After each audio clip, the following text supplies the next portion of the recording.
Kazi yetu kubwa wizarani ni kusimamia taasisi zetu zote na kazi zinazofanyika. Na kazi za ujenzi zinazoendelea katika wizara yetu ni nyingi kwa nchi nzima. Kama mnavyofahamu, Rais wetu Mheshimiwa Dr. Samia Suluhu Hassan baada ya kutafuta fedha hizi takriban trilioni 1 aliagiza ziweze kutawanya fursa za elimu ya juu na utafiti wa elimu ya juu katika mikoa yote ya Tanzania.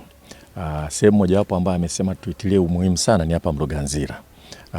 Na hapa Muhimbili, Chuo Kikuu Muhimbili kinafanya upanuzi hapa, lakini kinajenga vile vile kampasi yake kule Kigoma. Kwa hiyo kikubwa kilichonileta hapa leo ni kuangalia ujenzi unaendaje. Nimekuja hapa mara nyingi kidogo kufuatilia, kwa sababu na sisi lazima tutoe ripoti kwa viongozi wetu wa juu, hasa rais wetu ambaye anafuatilia kwa makini sana ujenzi huu unaoendelea. Anasema kwamba anataka aone fursa za elimu kwa vijana wa Kitanzania na elimu iliyo bora sana ya vyuo vikuu. Anataka hakikishe kwamba tunajenga uwezo mkubwa sana katika masuala ya afya, hasa kuwa na wataalamu wa afya hapa nchini ambao wataboresha afya za Watanzania. Kwa hiyo nimekuja nimeangalia. Mpaka hapa nilipofika kwa kweli nimefurahi na kuridhika. Na nitamke kabisa kampuni inayojenga hapa ni ya Kichina, inatufurahisha. Karibia kila mahali wametangulia mbele ya muda. Mahali ambapo alitakuwa fika 60% wameshafika 70%, na ujenzi kwa macho yangu mimi naona kama ni mzuri, lakini wako wataalamu ambao wanaangalia uimara wa ujenzi unaoendelea. Kama alivyosema Vice Chancellor wetu hapa, nini kinajengwa hapa? Maelekezo mji wa kitaaluma ya kitabibu ambao utakuwa ni mji mkubwa wa kitaaluma wa kitabibu katika Afrika Mashariki na Kati, na pengine katika Afrika itakuwa ni senta moja kubwa sana. Na ningependa watu wote waangalie eneo lenyewe hapa linaweka ngapi? 3800. Sasa kuna hospitali ya Mloganzila mnaiona pale. Halafu ile jengo mnaliona pale lile ni hospitali, lakini kituo cha umahiri Afrika Mashariki kwa magonjwa ya moyo na mishipa ya damu. Kwa maana hiyo ni kwamba kuna makubaliano katika Afrika Mashariki, wataalamu na wagonjwa wao watakuwa wanakuja hapa kwa ajili ya huduma hiyo. Tayari tumeweza kuongea na wenzetu, tunaleta kituo kingine cha umahiri kwa Afrika Mashariki na Kati ambacho kazi yake itakuwa inahusika na mambo ya afya ya kinywa na meno. Kitajengwa hapa vile vile. Lakini vituo vya umahiri vitajengwa vingi kutumia eneo hili hapa. Sasa vituo hivi vya umahiri kazi yake kubwa itakuwa ni kufundisha, kufanya utafiti, lakini kutakuwa kunatolewa utabibu. Hospitali itakao nufaika sana ya Mloganzila kwa sababu hao mabingwa wote watakao kuwa huku watakuwa wanasaidia kutibu huku vile vile. Na madaktari wengine walioko huku watasaidia shughuli za clinics huku ambako wanafanya. Kwa hiyo tukishamaliza kila kitu ujenzi huu na maono yaliyoko hapa, tuna uhakika kwamba katika Afrika nadhani eneo ambalo ni kubwa sana litakuwa na concentration ya utaalamu na taaluma ya tiba litakuwa ni hapa Mloganzila.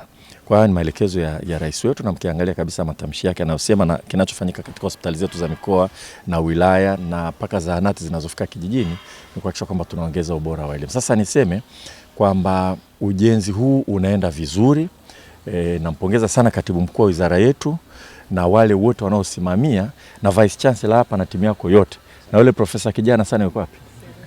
Hebu njoo hapa. Leo tuna ziara ya Mheshimiwa Waziri wa Elimu, Sayansi na Teknolojia Profesa Adolf Mkenda. Ametembelea kampasi yetu ya Mloganzila ya Chuo Kikuu cha Afya na Sayansi Shirikishi Muhimbili. Mradi mkubwa unaoendelea hapa ni huu mradi wa mageuzi ya kiuchumi wa elimu ya juu kwa mageuzi ya kiuchumi. Unaitwa Higher Education for Economic Transformation HEET project. Katika mradi huu serikali ya Jamhuri ya Muungano wa Tanzania imetoa tengeo la fedha kwa Chuo Kikuu cha Afya na Sayansi Muhimbili dola za Kimarekani milioni 45.5. Kati ya fedha hizo dola milioni 30 ziko hapa katika kampasi ya Mloganzila na milioni 15 US dollars ziko kwenye kampasi ya Kigoma ambayo ni kampasi mpya. Sasa kwenye mradi hii ambayo inaenda hapa Mloganzila, kama ulivyoona, tuna ujenzi wa mabweni ya wanafunzi hostels ambazo uko kwenye hatua ya mwisho. Hapa tulikosimama hizi ni maabara, ni jengo la maabara ambayo itakuwa na maabara takriban 20, lakini nyuma yake imeona kuna jengo la anatomia ambayo ni kwa ajili ya kutunzia miili ya binadamu kwa ajili ya mafunzo. Lakini tuna jengo la tehama na maktaba, tuna jengo la utawala, tuna mihadhara ya kumbi za mihadhara, lakini vile vile tuna cafeteria kwa ajili ya wanafunzi na pamoja na watumishi. Kwa hiyo tunavyoona hapa ni kwamba ujenzi unaendelea vizuri. Ulianza mwezi Disemba 2024 na majengo mengi saizi yako zaidi ya 50%, mengine yako 50, mengine mpaka 70. Kwa hiyo tunatarajia ujenzi wa majengo hayo utakuwa umekamilika mwezi Juni mwaka kesho 2026. Huu ni uwekezaji mkubwa sana. Ni uwekezaji mkubwa sana ambao sasa unaweza kutusaidia sisi kama chuo kuongeza ubobezi katika zile taaluma tunazotoa mafunzo. Hapa tunaongelea wanafunzi wa shahada ya kwanza pamoja na uzamili.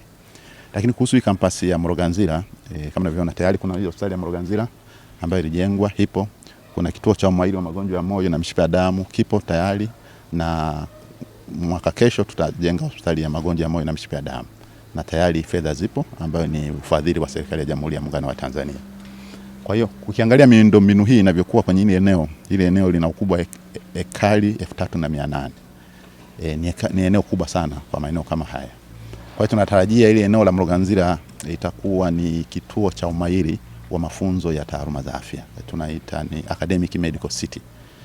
Na hii awamu ya kwanza ya ujenzi wa miundombinu hii ikikamilika katikati ya mwaka kesho, tunatarajia kutakuwa na mageuzi makubwa sana. Sasa Watanzania watarajie nini? Watanzania watarajie kwamba sisi kama chuo ambacho ni cha ubobezi katika kutoa mafunzo kwa wataalamu wa afya pamoja na tafiti, tutakuwa tumeongeza weledi, na maana tutaongoza ubora wa wale wataalamu tunawatoa, lakini vile vile tutaongeza program nyingine ambazo tunaona wataalamu wake aidha ni wachache, hawapo katika nchi yetu na ukanda wa Afrika Mashariki. Kwa hiyo tunatarajia mchango utakuwa ni mkubwa sana wa chuo hiki kwa upande wa sekta ya afya, lakini na upande wa elimu ya juu. Kwa hiyo neno langu ni la shukrani kwa Mheshimiwa Waziri kupitia wizara yetu mama ya Wizara ya Elimu, Sayansi na Teknolojia, lakini vile vile serikali yetu ya Jamhuri ya Muungano wa Tanzania.